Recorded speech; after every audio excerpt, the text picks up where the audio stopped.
जय हिंद, नमस्कार, आदाब, सलाम, प्रणाम। मैं हूं आपके साथ सुनील बॉबी और आप इस समय देख रहे हैं अपना खास कार्यक्रम बिहार समाचार।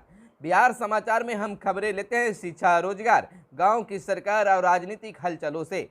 यानी क्या है युवाओं के लिए रोजगार और क्या चल रहा है गांव की सरकार को लेकर बिहार सरकार की योजनाएं और क्या है राजनीतिक हलचल। तो बिहार में एक बार फिर से राजनीतिक हलचलें तेज हो गई है। आपको बताते चले कि मनरेगा में बाढ़ और सिंचाई की छोटी परियोजनाएं भी शामिल और मनरेगा से मजदूरों को काम देने में गया राज्य में रहा अव्वल। 48 रुपये बढ़ेगी न्यूनतम रोजाना मजदूरी और बिहार की टेक्सटाइल और लेदर नीति 8 को होगी अब लॉन्च। पूर्वी लेन शुरू होने से उत्तर बिहार आना जाना अब होगा आसान। वहीं भूमि विवाद के मामले का शीघ्र निष्पादन करे सीएम नीतीश कुमार का मुख्यमंत्री जनता दरबार में दिया गया खास निर्देश। जाति आधारित गणना की अधिसूचना जारी और विधान परिषद के लिए राजद के तीनों उम्मीदवारों का पर्चा भरा। बेहतर इलाज में सिंगापुर जाना चाहते हैं लालू प्रसाद और 2.5 लाख किसानों को मिलेगी पिछली खरीफ के 145 करोड़। कॉलेज की मान्यता रद्द होने पर स्वास्थ्य मंत्री से मिले छात्र और देश की अधिकतर नदियां जहरीली धातु प्रदूषण से ग्रस्त है। यूक्रेन को हथियार दिए तो नए शहरों पर हमले होंगे। भारत के प्रतिबंधित गेहूं की कीमतों में हुआ उछाल और मृतकों की पहचान के लिए डीएनए नमूने एकत्र किए गए हैं और कच्चा तेल फिर भड़का सकता है महंगाई। तो अब आइए जानते हैं पूरी खबर को विस्तार से। आपको बता दें कि अगर अब तक हमारे चैनल को आपने सब्सक्राइब नहीं किया होगा तो चैनल को सब्सक्राइब कर लीजिएगा ताकि आप बिहार की खबरों से रहें अपडेट। और वीडियो पसंद आए तो लाइक जरूर कीजिएगा। चलिए खबरों की सिलसिला शुरू करते हैं। सबसे पहले हम गांव की सरकार से कुछ खबरें लेते हैं। हमेशा हमारे व्यूअर्स का यह मांग रहता है कि मनरेगा पर कुछ बोलिए, कुछ कहिए, तो जब तक नोटिफिकेशन नहीं आता इस पर हम कोई खबर आपको बता नहीं सकते हैं। लेकिन आज एक बहुत बड़ी खबर निकल कर मनरेगा को लेकर आया है। जल संसाधन विभाग विस्तृत कार्य योजना बना रहा है। मनरेगा आयुक्त ने विभाग से ऐसे सभी कार्यों की सूची मांगी। अभी संवेदकों पर निर्भर है। विभाग मनरेगा में बाढ़ और सिंचाई की छोटी परियोजनाएं भी शामिल 5 सदस्यीय स्पेशल सेल का गठन किया गया है। 2 स्तरों पर हो सकेगी योजनाओं का निगरानी और 27 लाख से अधिक मजदूरों को मनरेगा से वर्ष 2022-23 के वित्तीय वर्ष में काम उपलब्ध कराया गया। आपको बताते चले कि क्या होगा लाभ इस परियोजना से। सबसे पहले हम चर्चा कर लेते हैं, लेकिन कुछ बातें हैं जो बताना जरूरी है। बाढ़ और सिंचाई की छोटी छोटी योजनाओं का कार्यान्वयन अब मनरेगा से ही होगा। ऐसी योजनाएं अब ठेकेदारों को नहीं सौंपी जाएगी। जल संसाधन विभाग इस संबंध में विस्तृत कार्य योजना बना रहा है। पिछले दिनों मुख्य सचिव की अध्यक्षता में हुई बैठक में छोटी सिंचाई और बाढ़ परियोजना के कार्यान्वयन की जिम्मेवारी मनरेगा से कराने का विचार किया गया है। मनरेगा से कराने पर करोड़ों की बचत भी होगी। तमाम चीज़ों विशेष खबर में बताएंगे। कार्यों की गुणवत्ता बेहतर रहेगी और इससे लाख करोड़ों की होगी बचत। समय पर पूरी होगी सारी योजनाएं। मॉनिटरिंग में भी परेशानी नहीं होगी। 2 सदस्यीय स्तरीय जांच की रहेगी सुविधा। काम छोड़कर एजेंसियों के भागने का खतरा नहीं होगा और ठेकेदारों की कार्य की अपेक्षा बेहतर गुणवत्ता भी होगा। खासकर बाढ़ पूर्व कटाव निरोधक कार्यों में भी विशेष सुधार होगा। इधर मनरेगा से मजदूरों को काम देने में गया सबसे रहा अव्वल। बिहार में श्रमिकों को काम मिलने में अब परेशानी नहीं हो रही है। काम देने के मामले में गया सूबे में अव्वल है, जबकि सभी मापदंडों का पालन करने में पूर्वी चंपारण सबसे आगे है।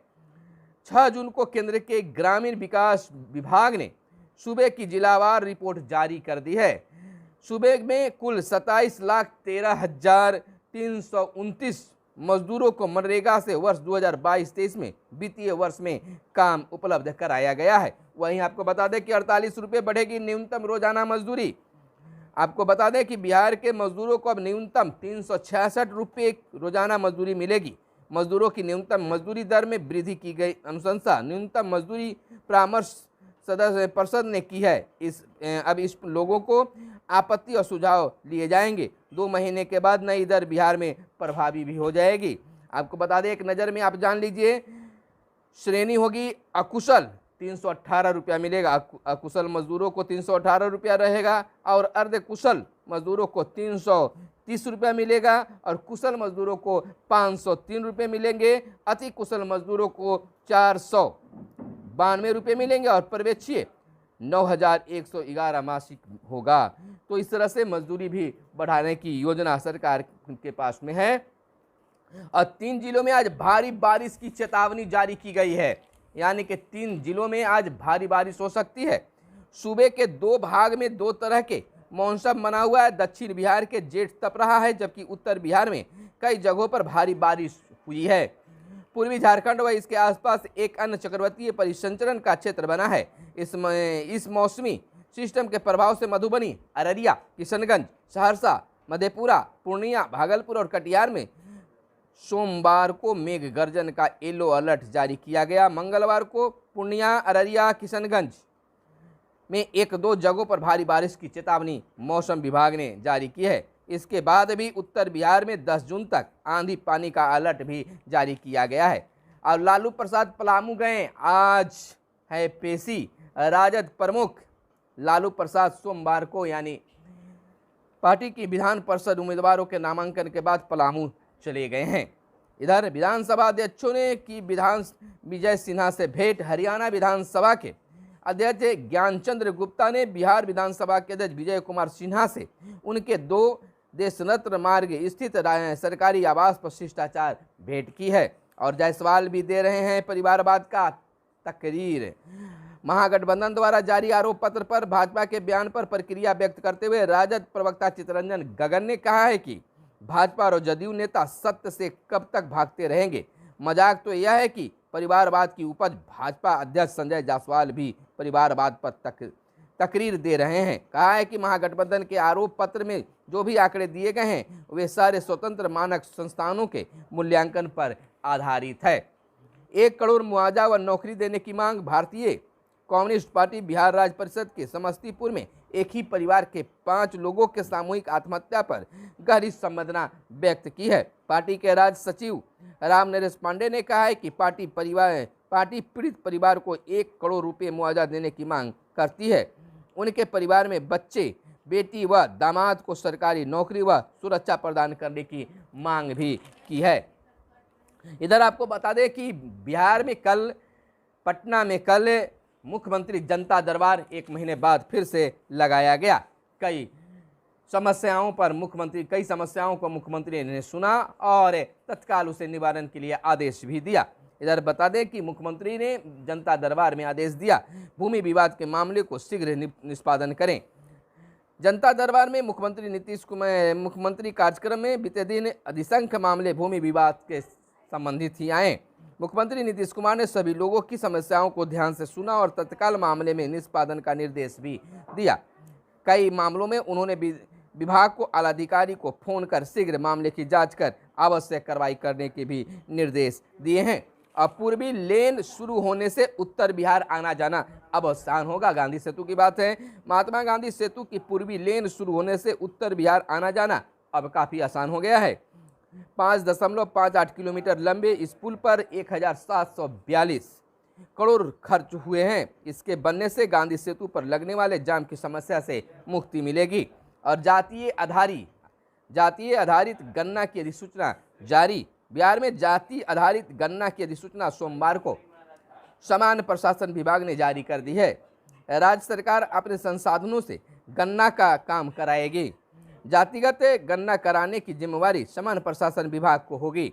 जिला स्तर पर डीएम इसके नोडल पदाधिकारी के साथ संपूर्ण प्रभार में होंगे।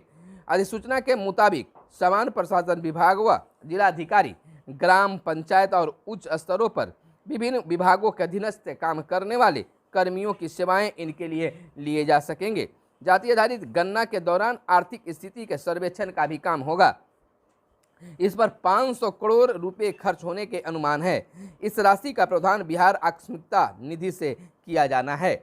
आपको यह भी बताते चले कि बेहतर इलाज के लिए सिंगापुर जाना चाहते हैं लालू प्रसाद यादव और विधान परिषद के लिए राजद के तीनों उम्मीदवारों ने भरा पर्चा। कॉलेज की मान्यता रद्द होने पर स्वास्थ्य मंत्री से मिले छात्र, यानी Radha Devi जगेश्वरी memorial medical college Muzaffarpur की मान्यता नेशनल मेडिकल काउंसिलिंग एनएमसी द्वारा रद्द किए जाने को लेकर वहां के विद्यार्थी बीते दिन स्वास्थ्य मंत्री मंगल पांडे से मिला और 2.5 लाख किसानों को मिलेगा पिछले खरीफ का 145 करोड़ रुपए। खेती किसानी की बात है, 1 लाख किसानों को सहायता राशि मिल चुकी है। औसत उत्पादन के लिए 1% भी कम पैदावार हुई तो सरकार करती है भरपाई। आपको बता दें कि 15.66 लाख किसानों से कराया था निबंधन राज्य भर में और 3.40 लाख किसान सहायता के लिए पात्र पाए गए हैं और 7,500 रुपये प्रति हेक्टेयर मिलता है 1% भी उत्पादन घटने में। तो और इधर हम आपको कुछ और खबरें बताते चलें। नीतीश कुमार, बिहार के मुख्यमंत्री नीतीश कुमार का एक और बड़ा बयान आया है कि जनसंख्या नियंत्रण कानून से ही समस्या का हल नहीं, बाहर रहने वाले को भी होगी अब गिनती। 1 माह की तैयारी के बाद जाति आधारित गणना का काम होगा शुरू और 3 पर पहुंच गई है। बिहार के प्रजनन दर 4.3 से घटकर नीचे आई है। किसी भी उपेक्षा नहीं होगी, सबका ध्यान रखा जाएगा। लड़कियों के शिक्षित होने से प्रजनन दर में आएगी कमी। इधर मांझी की नाराजगी पर बोले ऐसी बात नहीं है, नीतीश कुमार ने जवाब दिया है। संपूर्ण क्रांति की स्वर्ण जयंती पर भव्य समारोह और मुख्यमंत्री ने कहा है कि बाहर रहने वालों को भी अब गणना होगी। भारतीय मुद्रा को विदेशी व्यापार व आपूर्ति श्रृंखला का हिस्सा बनाने की जरूरत। वाराणसी विस्फोट में आतंकी वली उल्लाह को फांसी की सजा। 10,651 करोड़ की सड़क पुल का काम आज से शुरू हो गया है। मुस्लिम मुल्कों में समूह को भारत ने दिया कड़ा संदेश और यूजर आईडी आधार जुड़े हैं तो माह में 24 ट्रेन टिकट बुक होंगे। आपको बता दें कि 12 टिकट बुक किए जा सकते हैं अब तक और बार बार सफ़र करने वाले यात्रियों को इससे काफ़ी मिलेगा फ़ायदा। तो आपके पास यूजर आईडी आधार से जुड़े हैं तो बिल्कुल आप यह फ़ायदा ले सकते हैं। इस पर केंद्र सरकार ने, रेलवे ने काफ़ी एक अच्छा प्लान सेट किया है। इधर आपको बता दें कि देश के अधिकतर नदियां जहरीले धातु प्रदूषण से ग्रसित है। यूक्रेन को हथियार दिए तो नए शहरों पर हमले होने की बात। राष्ट्रपति व्लादिमीर पुतिन ने दी है चेतावनी। भारत के प्रतिबंधित गेहूं की कीमतों में उछाल और मृतकों की पहचान के लिए कंटेनर डिपो हादसा की बात है। मूसेवाला हत्याकांड के तीसरे संदिग्ध हरियाणा से हुआ गिरफ्तार और स्वर्ण मंदिर में खालिस्तान समर्थक नारे। कच्चा तेल फिर भड़का सकता है महंगाई और शेयर बाजार में निवेश प्रतिशत बढ़ाएगी EPFO। तो यह थी हमारा आज का खास कार्यक्रम, खास खबरें, खास रिपोर्ट। फिर मिलते हैं अगले वीडियो में। कैमरे के पीछे है सोनू कुमार। तो धन्यवाद। जय हिंद, जय भारत, वंदे मातरम।